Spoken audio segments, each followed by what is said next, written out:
Hi guys. So in today's class we are going to cover simple interest and compound interest. So the topics that we are going to cover under these chapters are simple interest versus compound interest, formulas, little about interest rate and how it changes in simple interest versus in compound interest, installments or loans, and some practice questions. Okay? So this is going to be our scope of this chapter.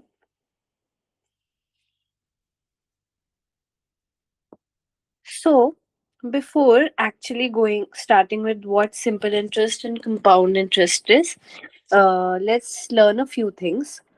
That is, there are a few things that we should know. That is, what is principal, what is interest, and what is amount. So, for example,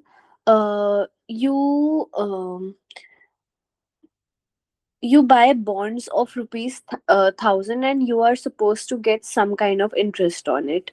So if you are buying something at 1000 rupees, so that amount that you have given initially is the principal amount, and interest will be charged on it, or it will be charged on total amount with that changes with the year.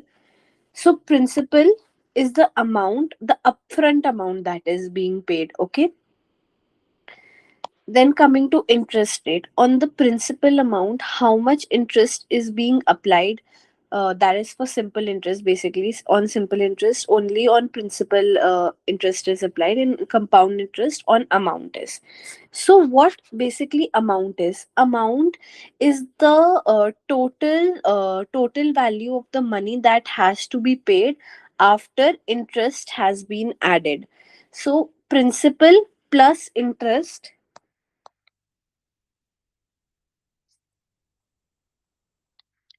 is our amount.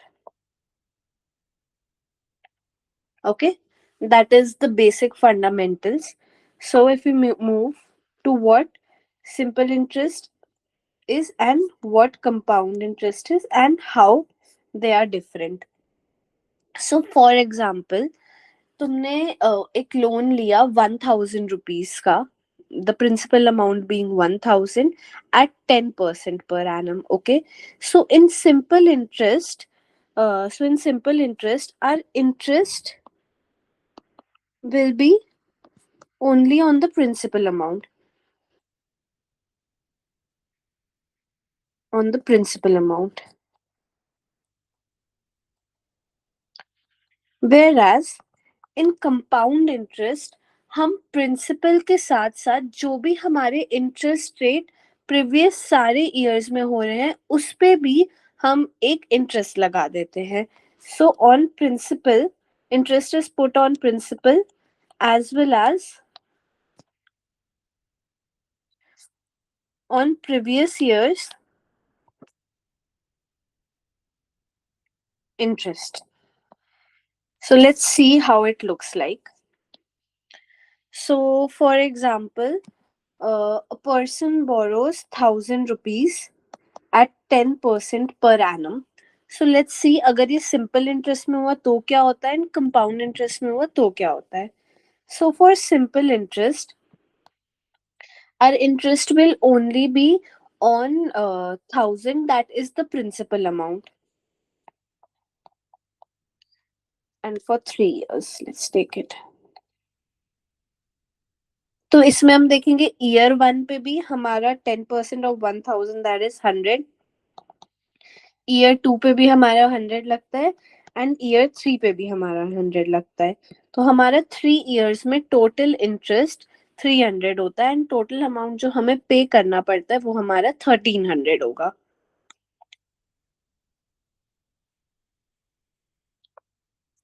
Will be 1300. Okay, so now let's see how it looks in compound interest. So compound interest में first year तो हमारा same रहेगा,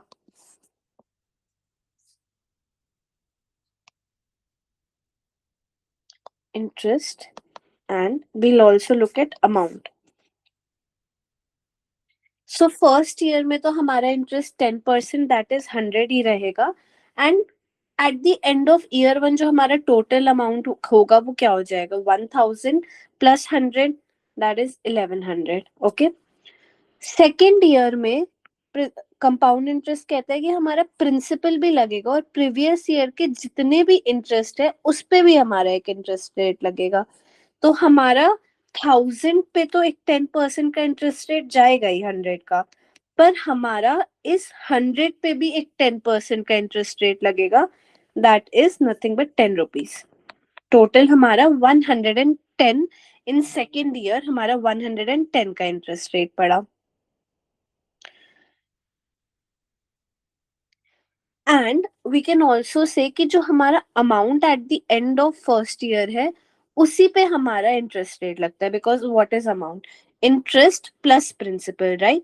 सो उस पे हमारा principal पे भी interest लग रहा है एंड इंटरेस्ट पे भी हमारा इंटरेस्ट लग रहा है। तो हम कह सकते हैं कि हमारे प्रीवियस ईयर पे जितना भी अमाउंट कलेक्ट हो रहा है हमारा उसी पे बेसिकली इंटरेस्ट लग रहा है। तो अब इस वाले के बाद हमारा टोटल अमाउंट कितना हो जाएगा, 1100 प्लस 110, दैट इज 1210। अब थर्ड ईयर में हम देखेंगे कितना इंटरेस्ट होगा। तो थर्ड ईयर में हम लोग कहेंगे कि हमारा 10% इंटरेस्ट बेसिकली इस अमाउंट पे ही लग रहा है, और वी कैन से कि 10% इंटरेस्ट हमारा 1000 पे लग रहा है, फिर हमारा 100 पे लग रहा है, एंड फिर हमारा 110 पे लग रहा है। सो दैट इज,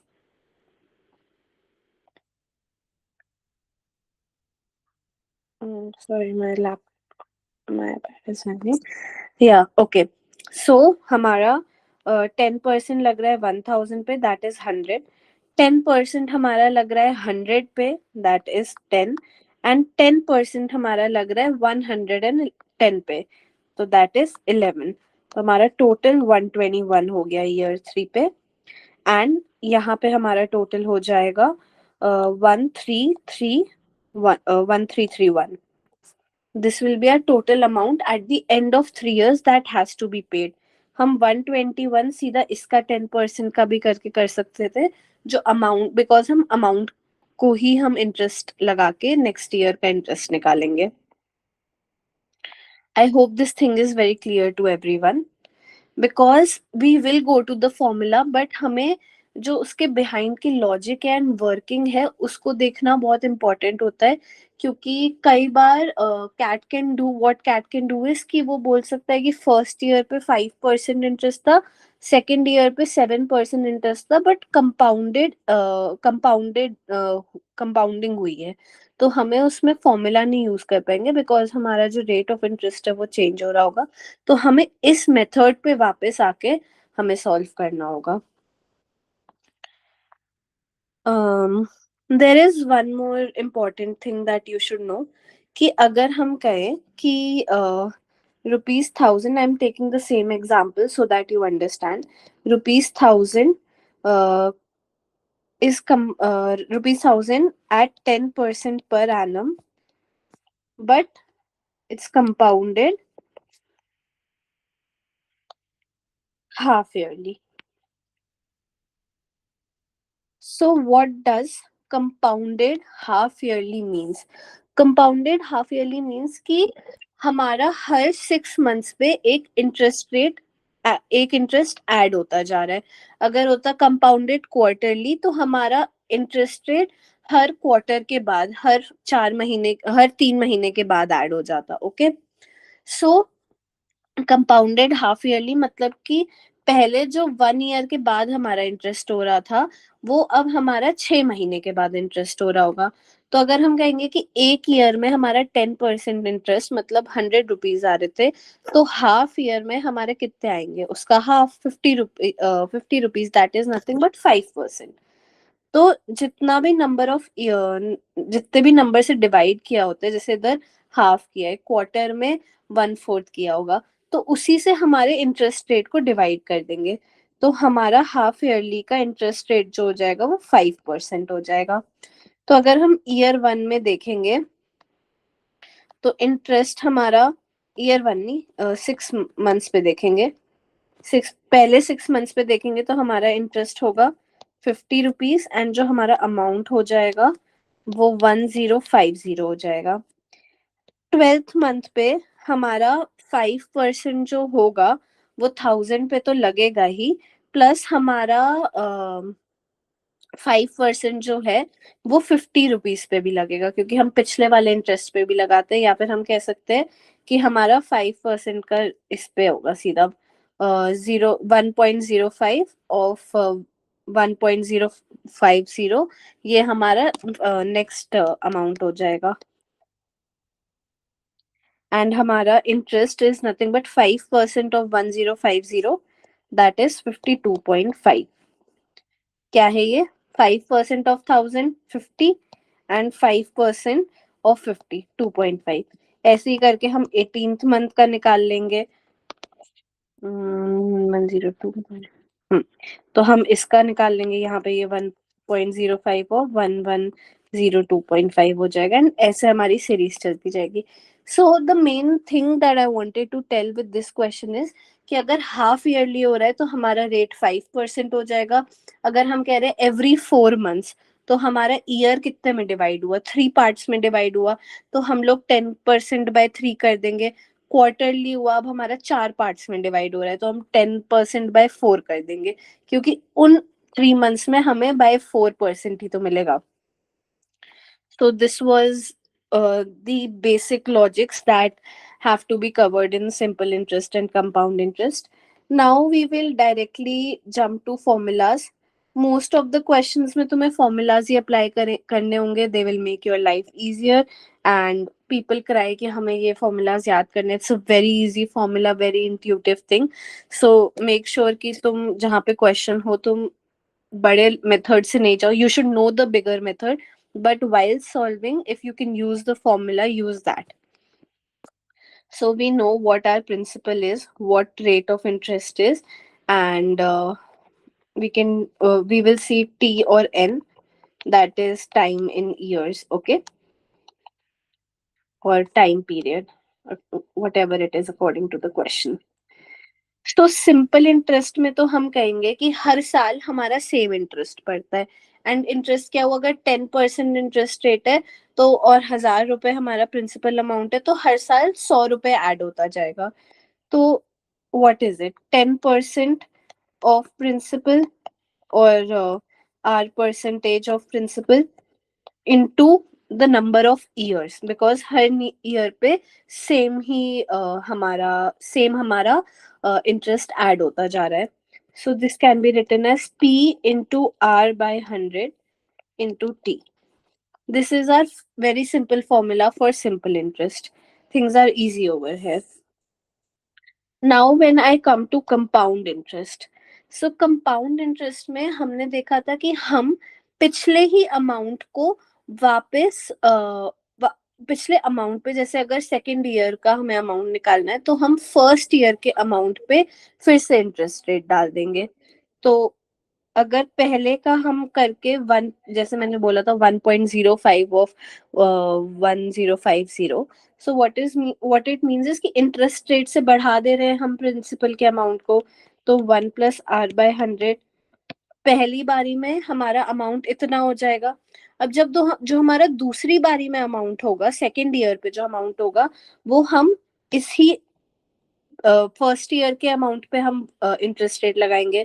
तो सेकेंड ईयर पे हम लोग 1 + R/100 से फिर से मल्टीप्लाई कर देंगे।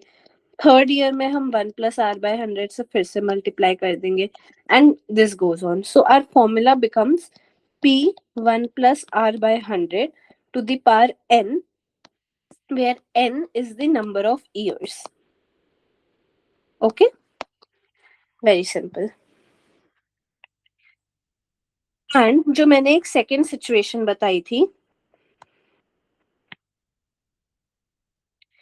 कि when interest is compounded half yearly, तब क्या होगा फॉर्मूला हमारा?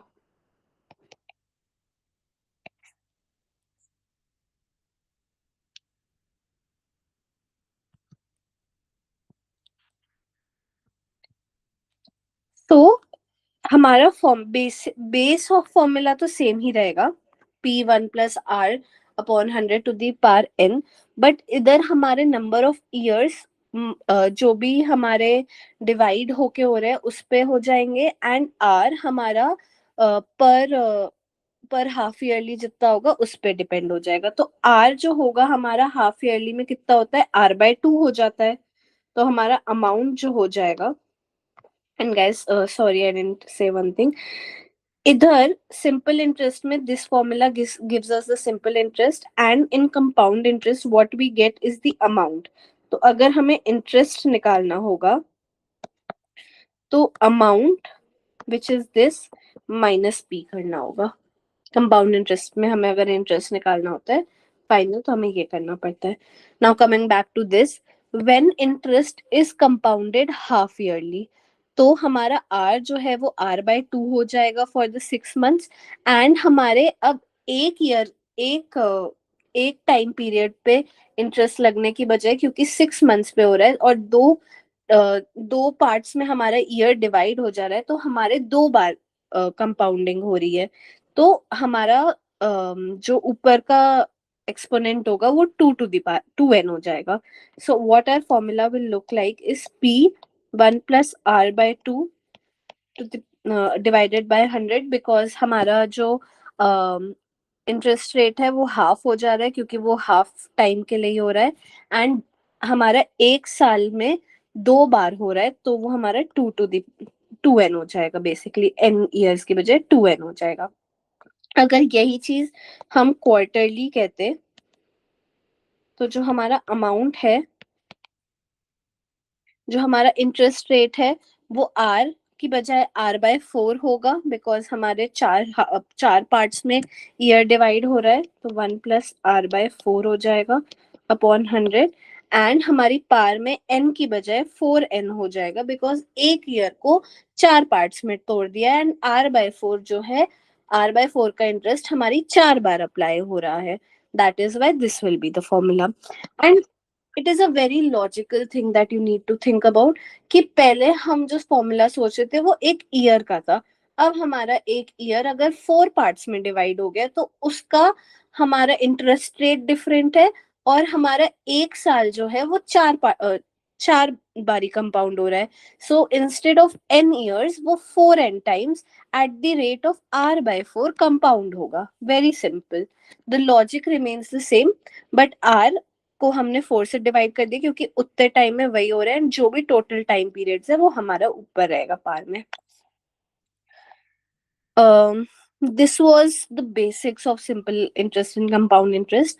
हम कुछ कुछ कॉन्सेप्ट्स और आगे देखेंगे, but before going to that let's practice some questions. These are going to be very simple questions just to make everything clear. So, a person invested a sum of money in a bank at simple interest. He observed that his amount has grown to 1500 at the end of third year and 1900 at the end of the fifth year. Find the rate of interest per annum. तो हमें ये पता है कि हर साल हमारा same interest हो रहा होगा, तो हम ले लेते x इंटरेस्ट इन 1 ईयर, क्योंकि सिंपल इंटरेस्ट है तो हर साल same x x x add होता रहेगा। तो 3 साल बाद अगर हमारा कुछ प्रिंसिपल है और उस पे एक्स 3 बार ऐड हो गया, तो 3x उसको कह रहे हैं कि हमारा 1500 हो गया है। After 3 years our principal will be an interest of 3x will be added to the principal, तो हमारा अमाउंट 1500 है जो p+3x के बराबर है। एंड लिखा हुआ है कि eight the end of fifth year के एंड में हमारा अमाउंट क्या हो जाएगा, p+5x, it is equal to 1900। ठीक है, now we will equate this equations, 2 और 1, 2 - 1 करेंगे तो p कट जाएगा, 2x इज इक्वल टू 400 आ जाएगा, and x is equal to 200 आ जाएगा।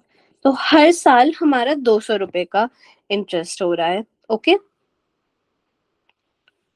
सो if we find the principal, तो p+600 is equal to 1500, so our principal is 900, and हमारा हमको रेट जानना है, तो अगर हमारा 1 साल का अगर हम 1 साल का इंटरेस्ट देखें तो that is nothing but P/R/100 which is 200 rupees, क्योंकि 1 साल में इतना ही इंटरेस्ट आ रहा है।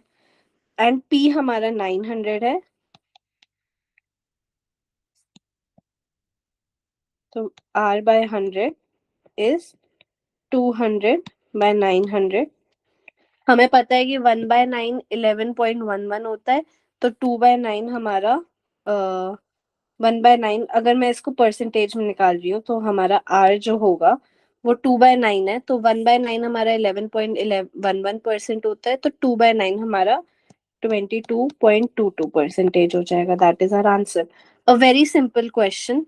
बस हमें ये पता होना चाहिए कि सिंपल इंटरेस्ट सेम होगा, P+3x हो जाएगा, 5 ईयर्स के बाद P+5x हो जाएगा। आराम से हमने इक्वेट करके 1 ईयर का सिंपल इंटरेस्ट निकाल दिया, तो हमें प्रिंसिपल भी पता चल गया। प्रिंसिपल पता चल गया, 1 साल का इंटरेस्ट रेट पता है, तो हम लोग P/R/100 से हम लोग अपना R निकाल लेंगे, और वही क्वेश्चन में पूछा है। Very simple. इतना सिंपल कैट में पूछेंगे नहीं mostly. So now coming to how compound interest looks like.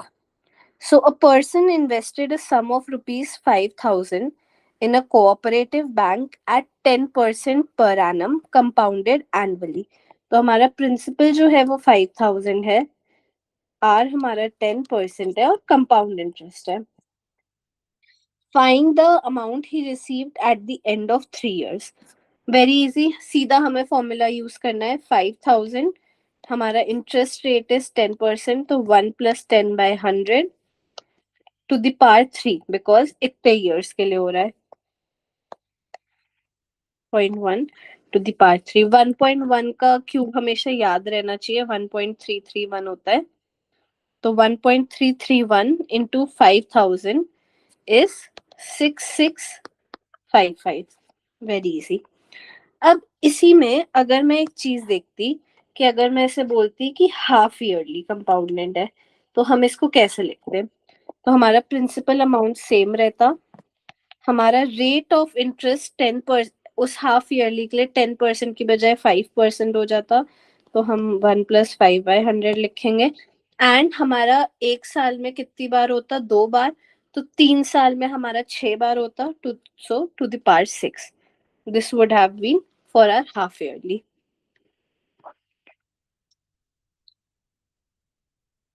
Let's come to the next question.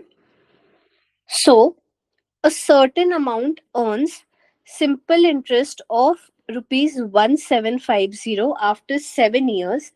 If the interest rate had been 2% more, how much more interest would it have earned?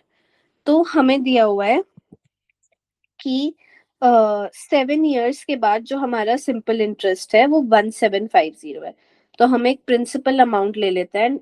1 साल का simple interest हम लोग x ले लेते हैं, तो 7 years में हमारा 7x का इंटरेस्ट होगा, तो P+7x जो होगा वो हमारा टोटल अमाउंट हो जाएगा आफ्टर 7 ईयर्स। बट इधर लिखा हुआ है certain amount on simple interest of rupees 1750।